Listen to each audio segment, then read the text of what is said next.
உங்க எல்லாத்துக்கும் வணக்கம். நான் உங்கள் முத்திருப்பு சார்பாக முத்து பிரகாஷ் பேசுகிறேன். நான் இன்றைக்கி பேசுகிற டாபிக் இதை பற்றி பேசப்போ நீங்கள் எல்லோரும் பார்த்துட்ருக்கீங்க. ஆக்சுவலாக பங்களாதேஷில் பார்த்தோன்னா நிலைமை ரொம்ப நாளுக்கு மோசமாக போயிட்டுருக்கு. அதாவது யூனிஸ்ங்கிற ரீசனாக வந்து ஒரு கவர்மெண்ட்டோடைய தலைவருக்கும் அங்கே உள்ள சில அமைப்புகளுக்கும் சண்டை போயிட்டே இருக்குது. ஸோ நம்ம முன்னாள் ஜனாதிபதி அந்த ஹசீனான்னு ஒருத்தங்க இருப்பாங்க. அவங்களும் இந்தியாவுக்கு சண்டை போட்டு வந்தாங்க. ஸோ அவங்க ஆதரவுகளுக்கும் பெரிய சண்டை போயிட்டு இருக்குது. இதில் என்னென்னா சிறுபான்மை இந்துக்கள் வந்து டார்கெட் பண்ணி இது பண்ண, அதாவது அங்கே இந்துக்கள் சிறுபான்மை பங்களாதேஷில் கிட்டத்தட்ட ஒரு 7% சிறுபான்மை இந்துக்கள் இருக்கிறாங்க.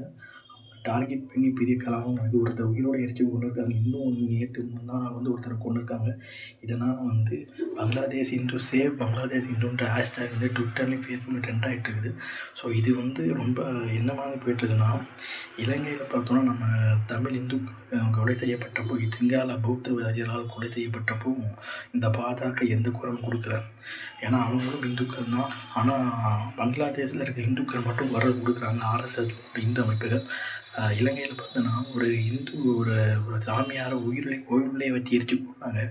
அவருக்காக பாஜக இன்று அரசும் இன்றைவரும் குரல் கொடுக்குறாங்க. இங்கே பங்களாதேஷில் இருக்கக்கூடிய இந்துக்கள் குரல் கொடுக்குறாங்க. ஸோ இலங்கையில் இருக்கக்கூடிய இந்துக்களுக்கும் அங்கே குரல் கொடுத்தா நல்லாயிருக்கும். அவங்க இந்துக்கள் கிடையாது, அவங்க தமிழர்கள் தான். ஸோ பாஜக இரட்டை வேடம் இதுதான். அதுக்கு நீங்கள் என்ன பாஜக ஆதரவு கொடுக்குறியா இல்லை எதிர்த்து பேசுகிறீங்க நீங்கள் என்ன கேட்கலாம்.